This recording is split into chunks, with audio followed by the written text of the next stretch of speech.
India's judicial system is structured in three main levels: the district courts, the high courts, and the Supreme Court. Understanding the difference between these courts helps citizens know where cases begin and how appeals move upward. Let us start with the district court. District courts operate at the district level and are usually the first point of contact for most legal disputes. They handle civil cases like property disputes and family matters, as well as criminal trials involving offences under Indian law. If someone wants to file a case for the first time, it is usually done in a district court. Above the district court is the High Court. Every state or group of states has a High Court. High courts hear appeals against decisions given by district courts. They also have special powers called writ jurisdiction, which means they can protect fundamental rights under the Constitution.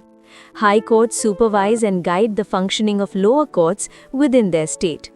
At the top of the system is the Supreme Court of India. The Supreme Court is the highest judicial authority in the country. Its decisions are final and binding on all other courts. The Supreme Court hears appeals from high courts and deals with constitutional matters, disputes between states, and cases of national importance.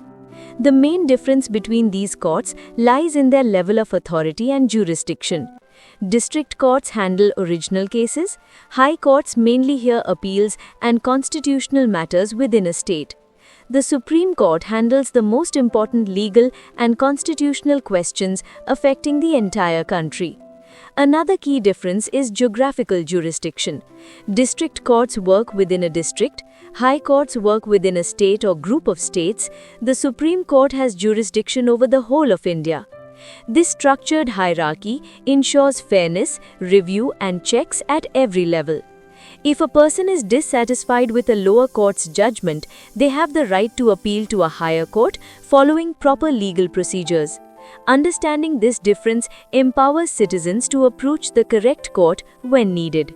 Know your rights, understand your responsibilities.